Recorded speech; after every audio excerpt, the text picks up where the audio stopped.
I remember the sound of the pen clicking shut. Not mine, his. That tiny plastic snap was the gunshot. Sign the papers. And take your dirty money, my stepdad said, smiling like a landlord evicting a tenant. Dylan laughed, too loud, too eager. The attorney watched the clock. Everyone thought the end had already happened. I said nothing. I stood up. I placed the manila folder on the polished table. For you, Dylan, I said. Enjoy the monthly payments. Then I walked out.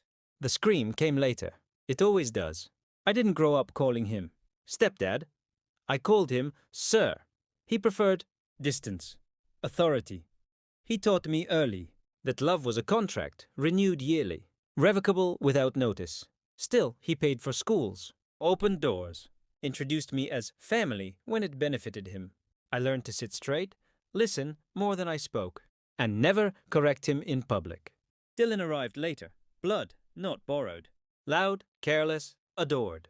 He failed upward on a cushion I helped stitch. When I built models, Dylan took credit.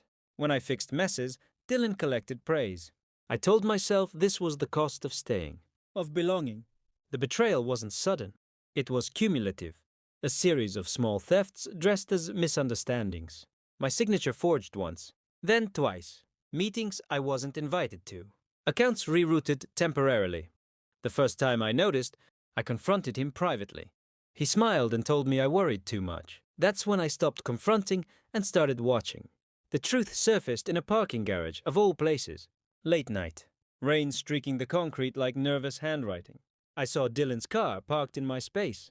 Inside, a folder, mine, thick with originals. He didn't know the trunk camera recorded whenever it sensed movement.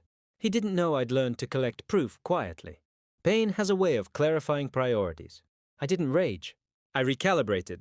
I spent 18 months becoming invisible. I let them think I was tired, distracted.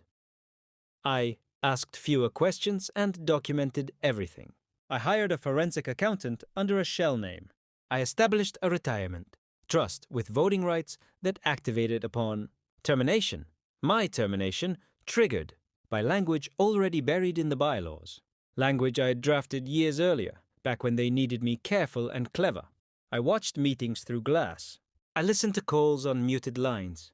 I learned who could be bought and who could be cornered. I built redundancies. I seeded doubt where certainty lived. I made patience look like weakness. When the CEO finally hissed, "You're outdated." "We're done here," I nodded. "Understood," I said. That was the moment the trust activated its voting rights. By Monday morning, the board convened an emergency meeting. The questions circled the room like smoke. Who just fired the person who owns 76% of the shares? I didn't attend. I didn't need to. The paperwork spoke in my absence. So did the votes. The closing table was theater. My stepdad wanted a performance. One last lesson. Sign, smile, leave with scraps. He brought Dylan to watch me kneel.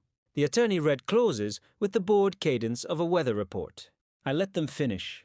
The folder contained amortization schedules, court-approved, monthly payments.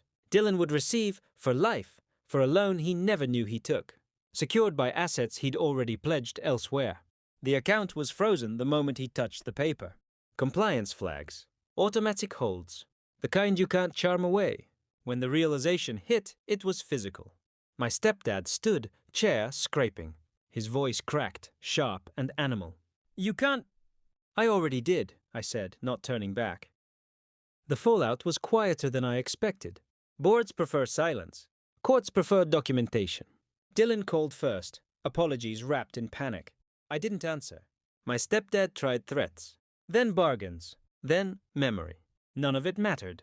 Leverage had replaced nostalgia.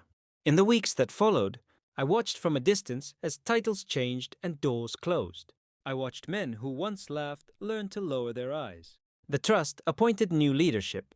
Audits bloomed. Stories leaked, not mine. But the truth has a way of finding sympathetic ears when it's well organized. I didn't take everything. I took control. There's a difference. Revenge that burns everything down leaves you standing in ash.